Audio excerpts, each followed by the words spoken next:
ছাত্ৰ-ছাত্ৰীসকল আজি নৱম শ্ৰেণীৰ বাবে গণিতৰ কেইটামান আৰ্হি চমু প্ৰশ্ন লৈ আহিছোঁ। প্ৰশ্নকেইটা অকণমান আলোচনা কৰোঁচোন। প্ৰথম প্ৰশ্ন হৈছে তলৰ কোনটো সংখ্যা অপৰিমেয়।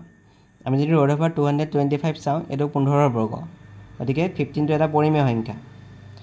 আকৌ ৰুট অভাৰ 9/16 কৰিলে আমি পাম 3 স্কোৱাৰ মানে 9 হ'ব, 8 স্কোৱাৰ মানে 64, 3/8 এইটো পৰিমেয় সংখ্যা। আমি যদি 2 নম্বৰটো চাওঁ 7.478478 এইটো পৌনঃপুনিক সংখ্যা। পৌনঃপুনিক সংখ্যাবোৰ পৰিমেয় সংখ্যা। কিন্তু আমি যদি চাওঁ ৰুট অভাৰ 23টো আমাৰ অপৰিমেয় সংখ্যা। চি নম্বৰটো ইয়াৰ শুদ্ধ উত্তৰ। 2 নম্বৰ প্ৰশ্ন তলৰ কোনটো দশমিক বিস্তৃতি পৰিসমাপ্ত। আমি যদি 2 নম্বৰটো চাওঁ 3 যদি আমি 15 ডিভাইড কৰোঁ 0.2 হ'ব, গতিকে ইয়াৰ দশমিক বিস্তৃতি পৰিসমাপ্ত। 2 নম্বৰটো ইয়াৰ শুদ্ধ উত্তৰ। 3 নম্বৰ প্ৰশ্ন এটা চতুৰ্ভুজৰ মধ্যবিন্দুবিলাক একাদিক্ৰমে গঠন কৰি পোৱা চতুৰ্ভুজটো হ'ব বৰ্গ, আয়ত, সামান্তৰিক, ট্ৰেপিজিয়াম। এটা চতুৰ্ভুজৰ মধ্যবিন্দুবিলাক একাদিক্ৰমে গঠন কৰি পোৱা চতুৰ্ভুজটো হ'ব এটা সামান্তৰিক। চি নম্বৰটো ইয়াৰ শুদ্ধ উত্তৰ। 4 নম্বৰ প্ৰশ্ন কাষৰ চিত্ৰ ত্ৰিভুজ ABC কোণ B আৰু কোণ Cৰ সমদ্বিখণ্ডক দুডাল B বিন্দুত লগ লাগিছে।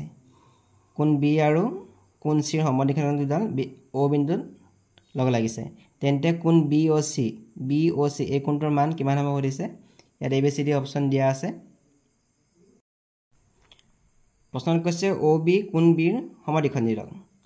এই OBডাল কোণ Bৰ সমদ্বিখণ্ডক, গতিকে কোণ OBC এই সৰু কোণটো ডাঙৰ কোণটোৰ আধা হ'ব, কোণ ABCৰ আধা হ'ব। তেনেকৈ OCডাল কোণ Cৰ সমদ্বিখণ্ডক, তেনেকৈ কোণ OCB কোণ ACBৰ আধা হ'ব। আমি এতিয়া OBC এটা ত্ৰিভুজ পালোঁ, OBC এইটো ত্ৰিভুজ পালোঁ। ইয়াৰ ত্ৰিভুজটো তিনিটা কোণৰ যোগফল হ'ব 180 ডিগ্ৰী। ত্ৰিভুজ OBCৰ পৰা কোণ OBC plus BOC OCB = 180 degree. যিহেতু ত্ৰিভুজৰ তিনিটা কোণৰ যোগফল 180 ডিগ্ৰী। ইয়াৰ পৰা আমি কোণ BOCটো ল'ম। কোণ BOCটো আমি এফালে ৰাখিম। বাকীকেইটা কোণ আমি যদি পক্ষান্তৰ কৰোঁ 180 degree minus OBC minus OCB হ'ব। আকৌ গতিকে আমি এইটো কমন ল'লোঁ। কমন ল'লে আমি OBC মানটো বহাই দিছোঁ, হাফ অফ ABC আৰু হাফ অফ ACB। হাফটো আমি আগলৈ কমন হিচাপে উলিয়াই আনিছোঁ, ABC প্লাছ ACB। আকৌ আমি যদি ত্ৰিভুজ ABCটো মনত পেলাওঁ, ABC ত্ৰিভুজটো মনত পেলাওঁ, ইয়াৰ তিনিটা কোণৰ যোগফল 180 ডিগ্ৰী। তেনেহ'লে কোণ ABC আৰু কোণ ACBৰ যোগফল হ'ব 180 ডিগ্ৰী মাইনাছ BAC হ'ব।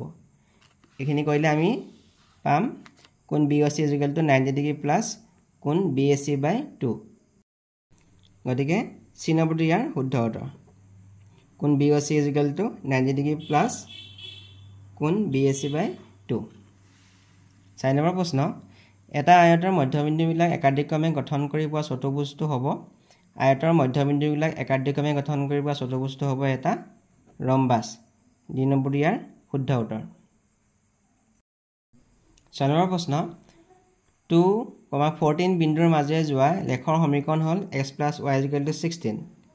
তেন্তে 2,14 বিন্দুৰ মাজেৰে আঁকিব পৰা লেখৰ সংখ্যা। 2,14 বিন্দুৰ মাজেৰে আমি কিমান লেখ আঁকিব পাৰিম সুধিছে।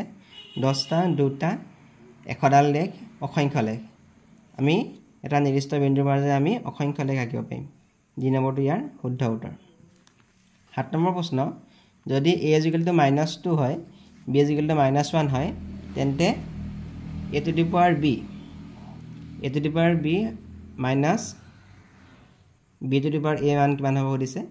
আমাক a মান বহাব লাগে আমি -2 আৰু b মান বহাব লাগে -1।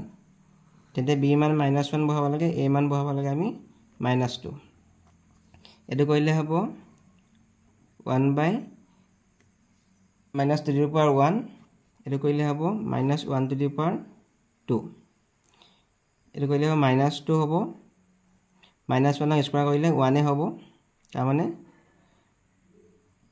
-1/2 -1। আমি যদি -1/2 আৰু -1 কৰোঁ, দুয়োটা লসাগু ল'লোঁ, -1 -2 -3/2। -3/2 মানে হ'ল -1.5। আনচাৰটো হ'ব -1.5। 2 নম্বৰটো ইয়াৰ শুদ্ধ উত্তৰ। 8 নম্বৰ প্ৰশ্ন y = x সমীকৰণৰ লেখ তলৰ কোনটো বিন্দুৰ মাজে যাব ইয়াত ABCD অপচন দিয়া আছে আমি দেখিছো যে x = y x ৰ মান y মান সমান আমি যদি প্ৰথমটো চাও ইয়াত x ৰ মান y মান সমান হোৱা নাই পিছৰটো b নম্বৰটো x ৰ মান y মান সমান হোৱা নাই c নম্বৰটো সমান হোৱা নাই d নম্বৰটো সমান হৈছে ইয়াত 1 1 আছে x ৰ মান y মান সমান d নম্বৰটো ইয়াৰ শুদ্ধ উত্তৰ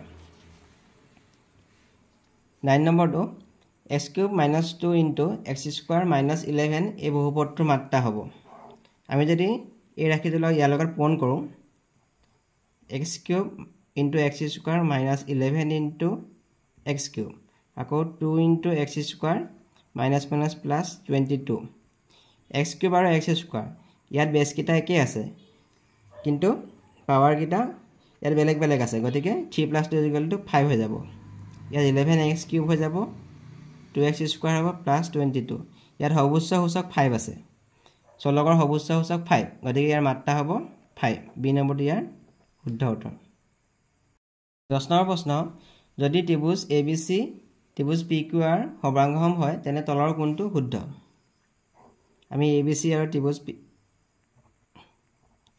PQR আমি আঁকি লম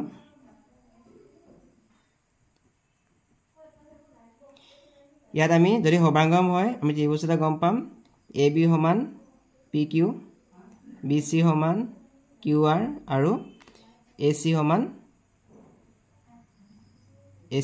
PR গতিকে শুদ্ধ উত্তৰ হ'ব CA = RP CA আৰু RP সমান গতিকে A নম্বৰটো ইয়াৰ শুদ্ধ উত্তৰ Please subscribe and share my videos.